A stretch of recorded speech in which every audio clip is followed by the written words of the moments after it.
most important question that anyone will ever put to you.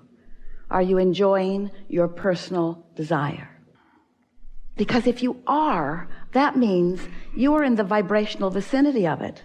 That means you are believing what you are desiring. You are expecting what you are desiring to unfold. You are not uncomfortable with the fact that it hasn't completely or will ever completely be manifested, because you are an eternal being. And desire is just going to keep hatching. Your desire is always going to stay one step ahead of you, while your allowing catches up with it. That's just the eternal nature of eternity, of alwaysness. So when you want something and you doubt it, that feels really uncomfortable, doesn't it? I want it, but when you argue for your limitations, that is such an unpleasant state of being. It's not fun to hear with others, is it, either? They express sometimes that they desire something, and then you watch them just shoot themselves in the foot with statements that contradict their own desire. Because the way this universe works is, it is vibrational. You are too. And you are constantly emanating vibrational signals. And when the vibrational signal of your desire is different than the vibrational signal of your belief, then you've got contradictory vibration going on within you. Your vibration is not clear. It's not pure. So law of attraction, as law of attraction is responding to your vibration, is responding to the mix rather than to the clarity or the purity of your vibration. When you want something and you don't doubt it, then there's no split energy going on within you, and it happens quickly. And there are many things in your life that are like that, both wanted and unwanted. In other words, if you have a strong belief and it's about something that you don't want, but it's dominant, a belief is just a thought you keep thinking, isn't it?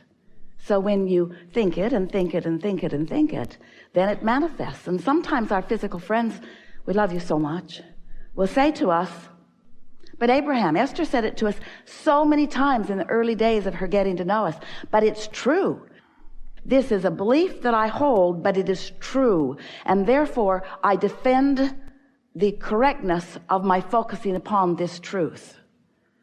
And we said to Esther so many times, we would use a different criteria, because you make it true by your attention to it. When you look out into the world and you see events or experiences that are being lived by others or even by yourself, and you acknowledge this is true, therefore I should document it. It should be a statistic. It should be something that I and others take note of. We just want you to ask the question, but is this something that I want to continue in my experience? Because if it isn't, then if we were standing in your physical shoes, we would not give our attention to these unwanted things, therefore keeping them vibrationally active in our vibration, therefore causing law of attraction to respond to our vibration and deliver to us more of this unwanted thing. In your physical world, you are objective, and we get why, because you're here to explore. But as you weigh the pros and the cons and the pluses and the minuses, you just contradict your vibration. If you would just weigh the pros and the pros and the pros and the pros and the pros and the pros and the pros, pretty soon you would practice the pros and the pros and the pros and the pros and the pros and the pros and the pros and the pros, and that would be your dominant vibration, and that would be your experience. And others would look at you and say, you're not normal. You're not normal. Things are always working out for you. And you would say to them, it's a long story, how much time you got? And they'd say, not enough, and off they'd go. Because most people are not willing to take the time to clarify their own vibration. They'd rather just observe what is and complain about the parts they don't like.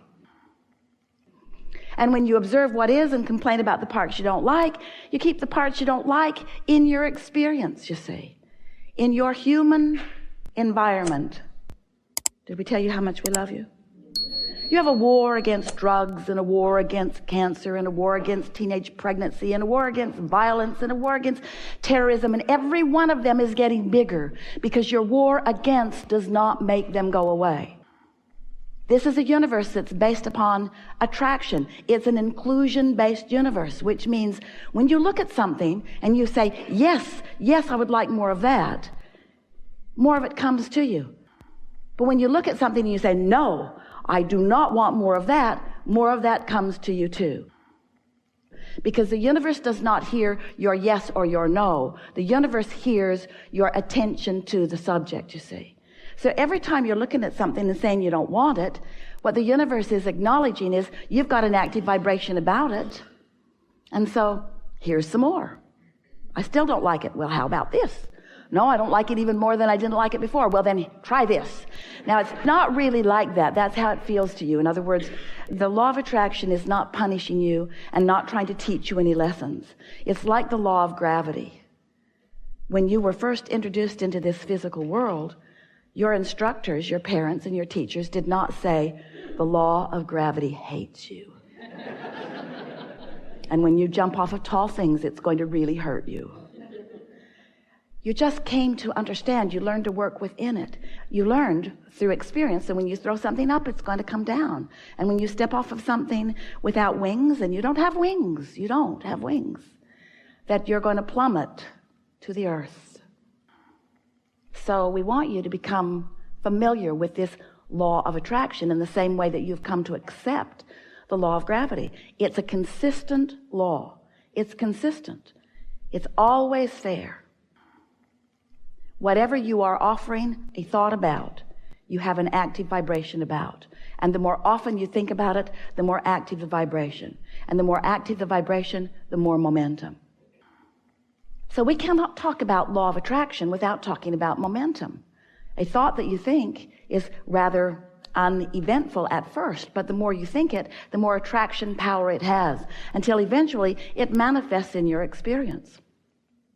Esther will never forget being in San Francisco that first time and seeing the hills that those crazy people were driving up and down. She could not believe it. Have you seen them?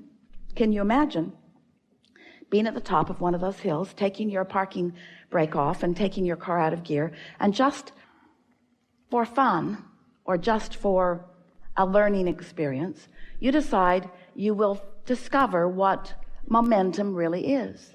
So you just nudge your car that is not engaged with brakes or gears. You just nudge it a little from behind just to see what will happen next.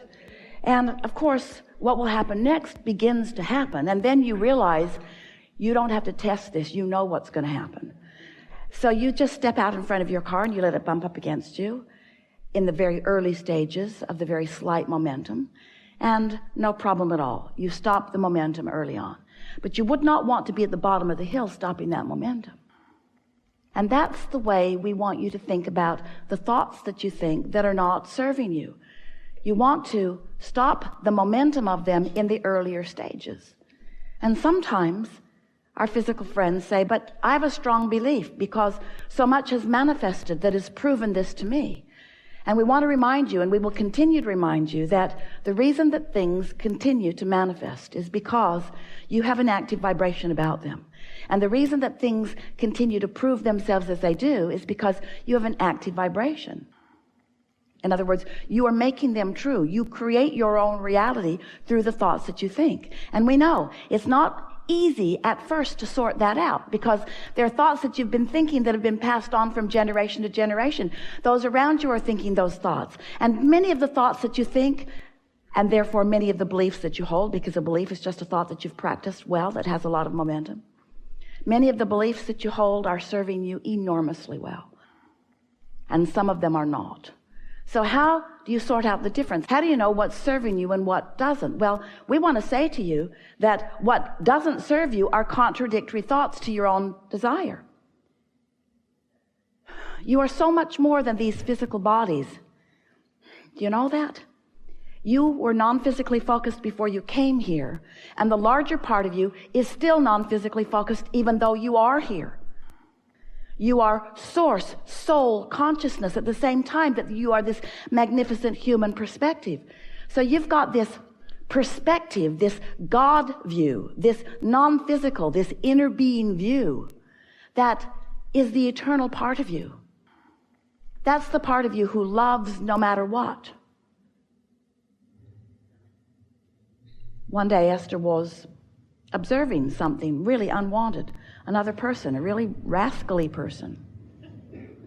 And she felt strong negative emotion in her discontent with this person. And later on, she was talking to us. Why do I feel this way when I think about that person? And we said, because you are not looking at that person the way the source within you looks at that person. What do you mean? Well, we always love that person. And when you find reason not to, you've got discord going on within you. Well, Esther, especially in those early days, thought that the remedy was to make us understand what was wrong with that person. Clearly, Abraham, you need more information. Because I'm sure if you knew what I know, you would feel like I feel. So you should agree with me, because she came to understand early on that if she is in agreement with us, she feels clear, she feels joy, she feels love, she feels appreciation. That clarity is such a wonderful thing, seen through the eyes of source, an unconditional love that we'll talk more about here. And so it took a while for us to help her to understand that there are different ways of looking at things, but anything that you're looking at that causes you to feel negative emotion means one thing and one thing only, always, every time, no exception. You've got contradictory energy going on within you because the larger part of you sees it differently. Like, if you don't like yourself, you feel awful because Source loves you. If you don't like that person, you don't feel good because Source does love that person. If you feel inadequate, you feel terrible because Source knows that you are adequate. Source knows your power. Source knows your value. Source knows your worthiness. And when you get crossways of that, you don't feel so good. So you were source energy before you came into this physical body, and a part of you is focused here, an important part, a leading edge part. And as you're focused here, you're exploring the variety, and you know what you don't want, and you know what you do want, and every time you come to that conclusion of what you would prefer, whether it's consciously or unconsciously, in other words, even at a cellular level, you are discerning and deciding, all based upon what's best for you. You could not be more selfishly oriented because you are the attractor, you are the creator of self. But you are not alone in that selfness because Source is self with you. You sort of kind of get that? So as you are exploring here and knowing what you don't want and therefore knowing what you do want, you emanate a rocket of preference, a rocket of desire. We call it a rocket because it shoots out of you. It's a vibrational current. It's a vibrational request. And in the moment, that's step one of the creative process. You emanate that, and you do it whether you know that you're doing it or not. You do it because life just causes you to make those decisions all day, every day, at all levels of your being. So you're launching these rockets of desire, these preferences that you may or may not, usually not in the beginning, be a vibrational match to. Because knowing what you don't want has just now helped you clarify how it would be better if it were different. So you launch this rocket that you're not up to speed with, but Source, the Source within you, the part of you who is non-physically focused, is up to speed with it immediately. So this vibrational rocket emanates from you, and the Source within you becomes a vibrational match to it, integrates it into the allness that is you. It's another preference that you are adding into the fullness that is you. And Source is immediately, instantaneously up to speed with your new request, which is the reason that you could potentially feel negative emotion. Because if you are not instantly, and you usually aren't, up to speed with the new request, in other words, you don't believe it in most cases because most of you need to see it before you believe it, which is so backwards. You got to believe it before you're going to see it. Source knows it. And when you stop beating the drum of the reasons that it won't work, or stop beating the drum of why you don't believe that it will now because it hasn't before, and you just allow yourself to be in this expectant place, then you are a vibrational match to what you want.